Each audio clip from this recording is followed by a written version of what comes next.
उनके पक्ष में कानून बने और उन्हें सुरक्षा और संरक्षण मिले। तो जो संरक्षण आप ईश्वर से अल्लाह से सोचते हैं कि मिलेगा, वही संरक्षण आपको सदन के भीतर कानूनों से मिलता है। इसलिए सदैव जब भी हमारी यहाँ उपस्थिति होगी स्वाभाविक इसी वेशभूषा और परिवेश में होगा। जयराम, 24 विधायकों वाली एनडीए को कमजोर कहा जा रहा है।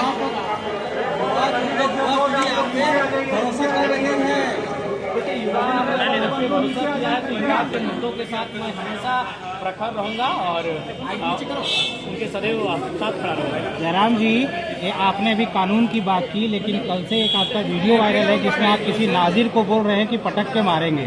आप कानून बनाने वाले आदमी हैं, अब आप विधायक हैं, ऐसी भाषा क्या आपको सही लगी? बिल्कुल नहीं, मैं स्वयं मानता हूं कि ऐसी भाषा बिल्कुल भी उचित नहीं है।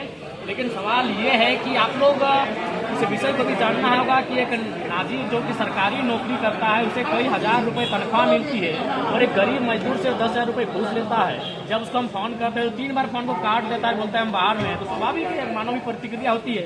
अगर यहाँ वे लोग ईमानदारी पूर्वक अपना कार्य को करेंगे तो किसी को ना अपना व्यवहार को बदलने की आवश्यकता है, ना भाषा में कड़वाहट लाने की आवश्यकता है। लेकिन सवाल तो यही है ना जयराम जी की कानून व्यवस्था देखने का काम तो किसी और का है। अगर आप इस तरह से धमकी देंगे तो कैसे?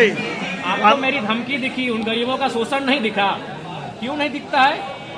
आपको मेरी धमकी दिखी, मैंने उनको कहा आपको तकलीफ लगा, उन्होंने 10,000 रुपए घूस ले लिया, किसी को तकलीफ नहीं लगा। तो संविधान की शपथ लेने वाले जयराम कानून से चलेंगे या कानून तोड़ेंगे?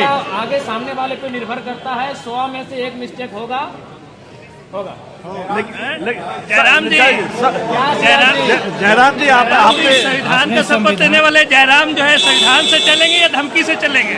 संविधान से भी चलेंगे और जहाँ एग्रेशन की आवश्यकता होगी एग्रेशन से चलेंगे। प्रधानमंत्री चौधरी चरण सिंह का भी एक कथन था कि देश के किसानों एक नजर रखना खेत खलिहान पे और दूसरी नजर रखना लाल किला के मचान पे। लाल किला के मचान का अर्थ है हाउस, चाहे पार्लियामेंट का हाउस हो या असेंबली का हाउस हो। और हम जब भी किसान खुद रहे, जब भी हम लोग खेतों में प्रवेश करते हैं, जब भी अपने खलिहान में प्रवेश करते हैं,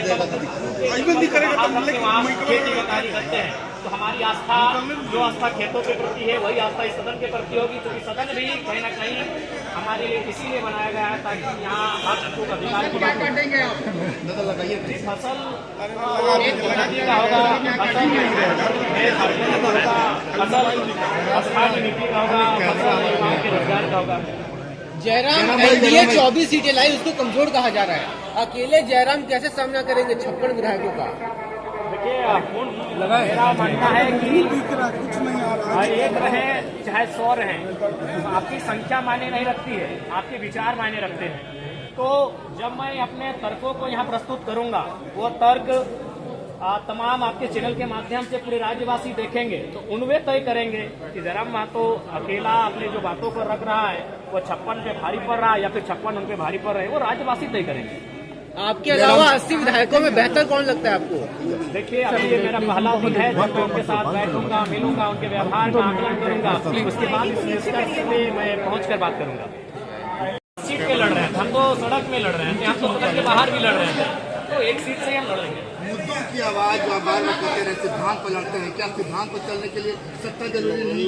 बिल्कुल जरूरी है। मैंने अपने इंटरव्यू में भी कहा था कि सिद्धांत और सत्ता दोनों विपरीत दिशा में है, लेकिन कभी कभी सत्ता को हासिल करने के लिए आपको सिद्धांतों का त्याग इसलिए करना पड़ता है कि आपकी जनता आपको सत्ता में काबिज होते हुए देखना चाहती है, क्योंकि जनता की समस्या का समाधान सिद्धांत से नहीं सत्ता से होगा। 5 साल में कभी ऐसा भी मौका आएगा कि आप सत्ता के साथ हो सकते हैं? देखिए, ये तो सरकार की कार्यशैली पर निर्भर करता है और हमारी जनता जो 12 लाख जनता और उसके बाद जो झारखंड की जनता है उनके प्रति जो सरकार का रवैया रहेगा उस रवैये पर निर्भर करता है।